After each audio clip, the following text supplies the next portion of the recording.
बिस्मिल्लाहिर्रहमानिर्रहीम, अस्सलाम वालेकुम। मैं हूं वकास मौलाना। आप देख रहे हैं 360 डिजिटल। अब्दुल्ला हमीद गुल साहब एक दफ़ा फिर से मेरे साथ मौजूद हैं। जाफर एक्सप्रेस हाईजैक और ये सारा जो ऑपरेशन हुआ था, इस ऑपरेशन के मुतालिक हमने बात करनी है उसी बंदे से जिनका बैकग्राउंड फोर्सेस का है।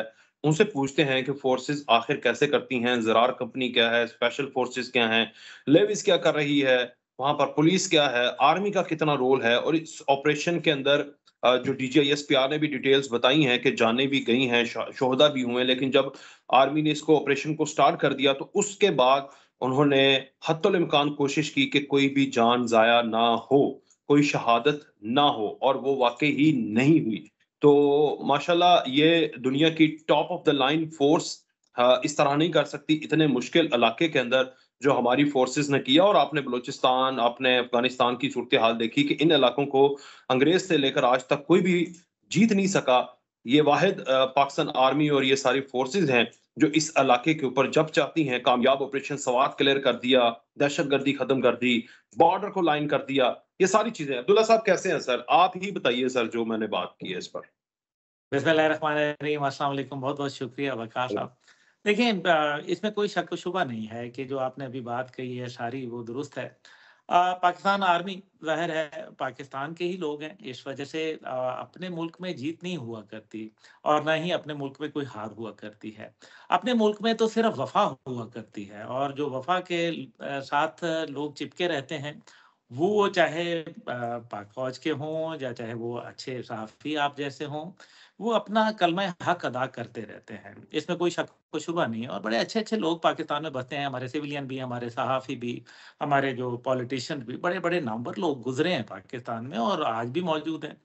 अफ़वाज पाकिस्तान के इस स्पेसिफ़िक ऑपरेशन के ऊपर अगर बात की जाए, तो मेरा ख़्याल है ज़रार कंपनी के मुतल्लिक पहले बात कर ली जाए। पाकिस्तान की माया-नाज़ ज़रार कंपनी, ये वही ज़रार कंपनी है जिसके मुतल्लिक आपको पता है उस वक़्त के प्रेज़िडेंट परवेज़ मुशर्रफ जो है, वो भी इसके ऊपर फ़ख्र किया करते थे और ज़रार कंपनी जो है, वो एक तो नाम आप देख लें ज़रार कहाँ से आया और यानी कि पाकिस्तान की आर्मी के आप किसी भी सेटअप में चले जाएँ, कमाल ये है कि आपको हर जगह जो है वो इस्लाम का नाम मिलेगा।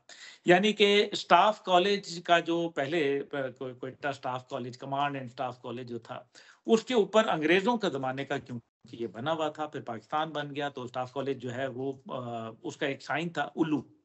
तो उल्लू एक विज़डम की ये जो अंग्रेज़ हैं, इसको समझते हैं कि जी ये बहुत कोई अक्लमंद जो है वो और बड़ा उसकी अक्ल की, दानिश की निशानी समझा जाता है, अंग्रेज़ों के ज़माने में। पाकिस्तान जब बना तो फिर पाकिस्तान ने उसका नाम क्या रखा? इक़रा। देखिए क्या ये खूबसूरत, इक़रा कहाँ? पढ़ अपने रब के नाम से। देखें ये यानी कि कोई भी चीज़ आपने फ़ौज का रखा, तो ईमान, तकवा, जिहाद फ़ी सबीलिल्लाह, ये कैसी अजीब बात है। आप किसी भी कंपनी को देखें, आप किसी भी बटालियन को देखें, आप किसी रेजिमेंट को देखें, यूनिट को देखें, तो आपको सब के सब जो है वो उसका नंबर आएगा, पता चलेगा कि वो किसी का नस्र मिनल्लाह व फ़तहन करीब या किसी का कुछ होगा, किसी का यानी कि तमाम कुरान मजीद की आयात मुबारका से लेके या अल्लाह के नबी और अल्लाह के पैगंबर और अल्लाह के रसूल, उनके नामों के ऊपर ये सारा कुछ चलता है। और फिर देखें हज़रत खालिद बिन वलीद, इस्लामी सहाबा, जर्नैल, उनके नाम से मंसूब। तो ज़रार कंपनी जो है, वो अपनी सुनहरी रवायात को बरकरार रखते हुए पाकिस्तान आर्मी की SSG commandos, special services group, जिनकी इंतहाई टफ ट्रेनिंग होती है। एक छोटी-सी बात है कि ऐसे चलते हैं कि उनको जब फ़ौजी वहाँ जाते हैं, क्योंकि फ़ौज में तो आप आ जाते हैं और फ़ौज के बाद आप कमांडोज़ को जॉइन करते हैं वॉलंटियर होके। और वॉलंटियर होके आप कहते हैं और फिर आप कहते हैं कि जी मैंने कमांडोज़ में जॉइन करना है, वो फिर आपको एक टेस्ट-वेस्ट होता है, वो आप देते हैं, ज़ाहिर है आपकी फिज़िकल फ़िटनेस होना ज़रूरी है। जब आपको वो ये देख लेते हैं, तो फिर वो पहले दिन खाना खिलाते हैं, खाना खिलाने के बाद जो है वो कहते हैं gentleman let's go for a small walk और पता चलता है कि वो जो है स्मॉल वॉक 100 किलोमीटर की है। तो आधे लोग जो है उसके अंदर जो है वो या तो गिर जाते हैं या कुछ हो जाते हैं। तो जो टफेस्ट होते हैं, वो उसके अंदर चलते रहते हैं। यही इसके अंदर इसी तरीके से यरमूक एक्सरसाइज़ है। यरमूक एक्सरसाइज़ की मैं ये तो वो बातें हैं पीएमए के अंदर जो है यरमूक होती है। मैं कहता हूँ उड़ा के रख देते हैं। यानी कि इंसान की जिसको कहते हैं ना एक्सट्रीम के ऊपर, जिस तरह रबर बैंड को खींच के बिल्कुल आप उस मुकाम पे ले आते हैं कि या वो टूट जाता है या वो बच जाता है। तो ये वो लोग होते हैं जो आग में तप के कुंदन बनते हैं। कोई वाह! मुकाबला नहीं कर सकते। इनको जिस्मानी तरबियत दी जाती है, इनको शक्ति, गर्मी, नरमी, यानी कि they are trained for all weather. They are trained to ignore pain, they are trained to ignore weather, they are trained to ignore any sort of mental pressures too. और फिर इनको मुख्तलिफ इतनी हार्ड एंड विगरस ट्रेनिंग दी जाती हैं, यानी कि आप इससे अंदाजा करें कि अंदर से जो है वो आपको बिल्कुल एलिमेंट ऑफ सरप्राइज मिलते हैं। जैसे आप कब्रिस्तान से जो जा रहे हैं, एकदम पता चलता है एक कब्र खुलती है, उसमें से बंदा निकल के फायरिंग शुरू कर देता है, अचानक आप उसके लिए एम्बुश जो है वो, यानी कि ये वो तमाम चीजें एलिमेंट। तो ज़रार कंपनी, इसके ऊपर तो मैं मतलब आपको 2 घंटे भी बात कर सकता हूँ, लेकिन मकसद यहाँ ये है कि ज़रार कंपनी जो कमांडोज, मायानार, अच्छा ये सिर्फ हमारे मुल्क में नहीं है, पाकिस्तान के कमांडो दुनिया भर के अंदर, अभी आप देखें, आपने देखा रशियन कमांडो आके यहाँ हमारे ट्रेनिंग की उन्होंने। इसी तरीके से जो आपके बहरीन के लोग आए यहाँ ट्रेनिंग करने के लिए, सऊदी अरब के लोग आए, तुर्किया के आए, दीगर मुमालिक, यानी कि यू नेम द कंट्री, चाहे वो वेस्टर्न है, चाहे वो आपके ईस्टर्न कंट्रीज हैं, वो आती हैं और पाकिस्तान के इन सपूतों से जो है वो सीखती हैं। और क्या कड़ियल जवान होते हैं, देख के एक दफा खुश हो जाता है आदमी। मैं तो अगर कोई औरत होता तो मैं तो एसएसजी कमांडो के साथ शादी कर चुका होता। सीधी सी बात है, ऐसा देखने में ऐसे खूबसूरत है और हमारे फिर पाकिस्तान का झंडा पहनते हैं। तो मकसद यहाँ ये बताने का है कि वो इतने तो इधर बहादुर इधर और कड़ियल जवान होते हैं कि एसएसबी में बिलाशुबा किसी भी शख्स को उन पर फख्र हो सकता है। चौड़े चौड़ी छातियां, कड़ियल, सीधे जवान, खूबसूरत, और फिर ला इलाहा की खुशबू से महकते हुए। और फिर ये लोग इतने दीनदार होते हैं कि मैं आपको बयान नहीं कर सकता कि ये कितने दीन के ऊपर देखें, 10,000 15,000 फुट की बुलंदी से जो है कूद जाना। और क्या पहनते हैं, उनका जो कमांडर है वो क्या पहनता है ऊपर, अल्लाह। यस, जो है आप देखें, वो जनरल जो ताहिर मसूद भुट्टा साहब, अल्लाह पहना हुआ है, और अल्लाह पहन के आप कूद गए पाकिस्तान का झंडा लेके, और पाकिस्तान का झंडा जमीन पे नहीं लगने देते। कमाल है। और जी फिर सर। अल्लाह, और फिर उसके बाद सलूट करते हैं आके, how graceful they are. So ज़रार कंपनी के सामने जो है वो कोई खाला जी का घर तो है नहीं, क्योंकि इनके पास मॉडर्न इक्विपमेंट भी है, ट्रेनिंग भी है, मेंटल फिजिकल ट्रेनिंग दोनों है, और साथ फिर साइऑप्स है इनके पास, जो साइकोलॉजिकल ऑपरेशन वॉरफेयर है उसके अंदर।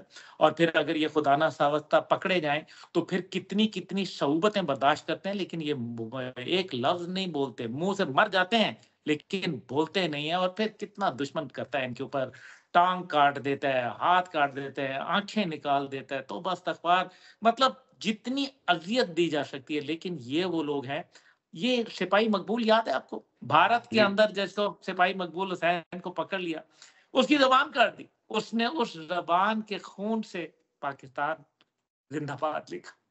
जाफर एक्सप्रेस के जो ऑपरेशन था वो एक, उसमें फुर्ती बड़ा जरूरी थी। उसके बाद जो है उसमें एलिमेंट ऑफ सरप्राइज जो है वो लोगों को देना, फिर उसके बाद दिखाना कुछ और करना कुछ, जिसको कहते हैं कि कभी दिखा के सज्जी मार दी। वो करना, और फिर उसके अंदर मॉडर्न इक्विपमेंट का इस्तेमाल करना, यानी कि हेलीकॉप्टर गुजारे गए। हेलीकॉप्टर गुजारे गए तो वो ये समझे कि हेलीकॉप्टर आ रहे हैं, जबकि ड्रोन आए हुए थे, और ड्रोन की आवाज ताकि ना आए, हेलीकॉप्टरों की आवाज, वो आसपास जो है हेलीकॉप्टर फिरना शुरू हो गए, तो उनको पता ही नहीं चला कि ऊपर ड्रोन भी आ गया। और जब ड्रोन आ गया तो उसने जो है वो इनको, और वो पाकिस्तान के मेड इन पाकिस्तान ड्रोन है अल्हम्दुलिल्लाह। तो फिर जी उन्होंने ड्रोन्स ने जो है वो अपना किरदार अदा किया, फिर उनकी पिन पॉइंट एक्यूरेसी बताई, फिर इनका दाखिला कहाँ से होना था, किस जगह से होना था, सड़क से दूर थे, पैरा ड्रॉप लिए गए, उन्होंने पैराशूट्स के जरिए जो है वो नीचे कूदे, क्योंकि 24 किलोमीटर गाड़ी पे बैठ के इतना तो टाइम ही नहीं होता था ना। तो फिर ये सारा प्लानिंग की गई, एग्जीक्यूशन उसकी थी, मल्टीपल टीम्स जो थी वो सिलेक्ट की गई। फिर उनको मालूम था कि दहशतगर्द पहाड़ों के ऊपर, उनके स्नाइपर बैठे हुए हैं, उनके वॉच डॉग्स बैठे हुए हैं, वो देखेंगे आपको, पहचानेंगे कि वो किधर से आ रहा है, तो नजर रखे हुए। आपने उनको पहले न्यूट्रलाइज कर दिया, यानी कि पहले उनका कलाकमा किया, जो उनकी कुमक थी आसपास की। इतना ये खूबसूरत अंदाज में ऑपरेशन हुआ कि पूरी दुनिया में, पाकिस्तान को छोड़ दें, इसकी मिसाल नहीं मिलती। 1948 में एक ऑपरेशन हुआ था और हॉलैंड के अंदर एक ट्रेन अगवा हुई, हाईजैक हो गई, और उस हाईजैक को बड़ा उसके अंदर मुश्किलात पेश आई। लेकिन वो ऑपरेशन जो था उसके बाद ये ट्रेन का एक वाकया हुआ, पूरी दुनिया के कान खड़े थे। इनका मकसद क्या था? इन जालिमों ने, इन दहशतगर्द दरिंदों ने, इन जहन्नमी कुत्तों ने ये एक फैसला किया था कि हम रोजाना एक आदमी को जो है वो वहां ज़िबा करेंगे, उसकी वीडियो बनाएंगे, उसकी वीडियो दिखाएंगे और उसके बाद जो है ब्लैकमेल करेंगे और फिर उसके बदले में हमारे मुतालबात होंगे और तरह तरह की बातें होंगी। और फिर इनका जो सियासी विंग, जो कि आपको पता ही है कि मारंग बलोच वगैरह जो है, तो इन लोगों ने जो बेचारे यतीम हो गए, सियासी यतीम, तो क्योंकि अब तो सारे मारे गए, तो शलवारें बेचारों की, अगर किसी को वो कहते थे ना कि शलवारें उतर जाती हैं, तो वो शलवारें वहां पड़ी नहीं है उनकी, पूछे जाके तो मारंग बीबी वो ले लें ताकि धुल जाए उनकी शलवारें, या फिर आप अपने घर में सोविनियर के तौर पर लगा लें, बेहतर यही है। तो वरना अगर ज्यादा है तो वो पीटीआई वालों को दे दें, वो उसके ऊपर डंडे के ऊपर चढ़ा देंगे। पर ये तो एक अलग बात है। लेकिन इस तरह से ये ऑपरेशन हुआ। तो इसके अंदर टेक्नोलॉजी भी दी गई, इसके अंदर इंटेलिजेंस जो थी वो बहुत इंपॉर्टेंट थी। इंटेलिजेंस के मॉडर्न तरीके भी थे, पर ह्यूमन इंटेलिजेंस भी थी। और फिर एक जो साइड आई उसने बोगी से बोगी को क्लियर करना शुरू किया।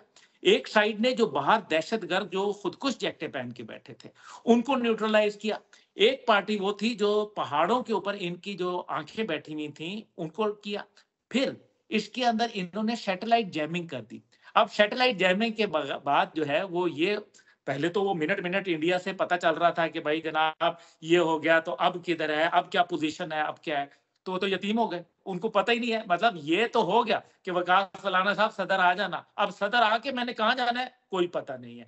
वो वहां जैम हो गया। जब जैम हुआ, फारिग हो गया। यही काम इसके साथ हुआ था, कुलभूषण यादव के साथ, कुलभूषण कह रहा हूँ, अभिनंदन के साथ हुआ था। अभिनंदन जो है वो पाकिस्तान आ गया। अब वो पीछे बोल रहे हैं पाकिस्तान घुस गए हो, पाकिस्तान घुस गए, आगे मत जाओ, अब तुम्हारे लिए खतरा है, उनका जहाज आ रहा है। इसको पता ही नहीं था, वो खड़का के हमने वो मारा। तो वो अब वो अभिनंदन जो ये जो बोल रहा था वो उनके रेडार को नहीं समझ आ रही थी, और जो हम वो जो उनका रेडार बोल रहा था वो अभिनंदन तक नहीं पहुंच रहा था। तो ये इस तरीके से जब इनकी तमाम जो इलेक्ट्रॉनिक्स थे उनको जैम किया गया, इनकी कम्युनिकेशन को ब्रेक किया गया, इनके ये थकने का इंतजार किया गया कि ये कब थकते हैं, इसके अंदर फिर मुख्तलिफ चीजों का इस्तेमाल किया गया जिसके अंदर जाहिर है बहुत सारे लोगों को आपने बचाना था। ये काम पहले हो सकता है। जहां तक है शहादतों का, आप खुदा का शुक्र अदा करें कि 440 के करीब लोग थे। 440 को, मतलब एक सेकंड, एक बटन ही है ना खुदकुश के पास, ये टक गया, उड़ा दिया सब कुछ। फिर इन्होंने कहा कि जी 214 लोग मार दिए। ये पहले बीएलए वाले जो थे, बेगैरत लिबरेशन आर्मी, ये क्या कहती थी कि जब अगर मतलब इन्होंने कुत्ता भी पकड़ लिया है ना, तो वो फौज का कुत्ता भी अगर इन्होंने वो जो वॉच पाकिस्तान आर्मी का जो वो होते हैं स्निफ डॉग्स जो होते हैं उसको भी पकड़ लिया है, तो वो उन्होंने कहना है कि जनाब वो देखो उनकी तस्वीरें, वीडियो, उसके साथ पता नहीं पोज बना बना के। ओ भाई 214 लोग तुमने मारी हैं, प्रेस रिलीज जारी कर दिया। ओ वाह ਤੁਹਾਡੇ झूठ, खुदा नु मनो को, मतलब झूठ की भी कोई हद होती है। तुम जो है वो अभी, अब वो खिसियानी बिल्ली जो है ना वो खंबा नोचे, बल्कि खिसियानी गीदड़ कहें तो ज्यादा बेहतर है। ये कहाँ से बिल्ली, बिल्ली तो बड़ी पाक जानवर होते हैं, तो नापाक लोग हैं। इन्होंने पाकिस्तानी मासूम जानों के साथ खेला है। पूरी पाकिस्तानी कौम खड़ी हो गई है अल्हम्दुलिल्लाह अपनी फौज के साथ। पूरी पाकिस्तानी कौम का फख्र सीने से बुलंद है।